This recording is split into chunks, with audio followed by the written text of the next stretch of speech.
hay-adda wadaniga ee xaqsoor oo gacan ka helaysa hay-adda caalamiga ee FCA Finland ayaa maanta kulan ballaaran u qabatay qaybaha kala duwan ee culumaadiinka gobolka Sanaag waxaana kulankaas isagu ahaa mid ku qabsamay howlka hotel Sanaag ee magaalada Ceergaba ayaa intuu soconaya lagu gorfeynaya doorka ay ku leeyihiin culumaadiinka horumarinta nabadgelyada isla markaana sidii ay wax uga qaban lahaayeen mushaakilaadka soo kala dhexgala bulshada waxaana kulankaasi furitaankiisii ka soo qayb galay barasaabka gobolka iyo madax iyo saraakiil ka socota hay-adda wadaniga ee xaqsoor iyo xubnaha culumaadiinkaasi waxaana kulankaasi ugu horreyntii faahfaahin ka kala bixiyay علي أحمد عبدي علي عنتر وكسعد هيئة ودنيا حقصور إيا مهد عبدي علي ومدح مشروع هيئة حقصور وقابسان أدينا عهور مرينتا نبت قريدا لبدن قبل صول إيا سناك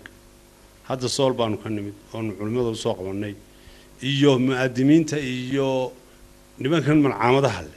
من عامدها معاها إذا عروت ترين تبارك قصة هنا وحن في الله هالكم وحن قاعدونا دروس بدن إذا كانوا وحبان يدكفى عيد السندون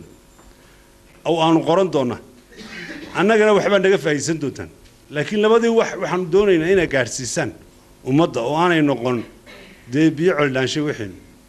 oo aynu kaga shaqeyno nabadda gobolka waxaan jecelahay markaa in annagu xaqsoor ahaan aanu idin la shaqeyno idinkuna aad nala shaqeysaan oo mikrofoonada masaajidada maalinta jimcaha hadday tahay marka salaada laga baxo oo kale hadday tahay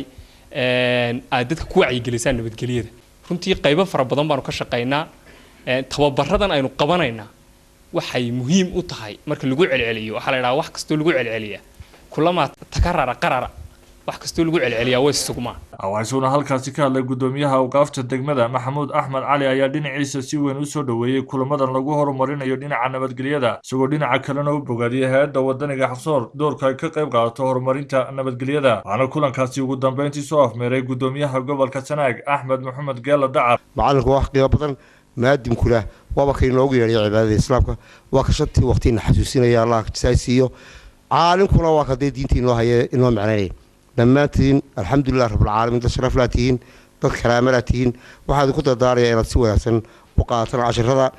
inaad cidii idin timaadaba assalaamu calaykum waraxmatullaahi wabarakaatu nabad bay tilmaamaysaa qoladana waan ku bogaadinayaa kharashka ay ku bixinayaan iyo halka u soo marayaan ma hatan iyo markii ugu horeysay hay-adda wadaniga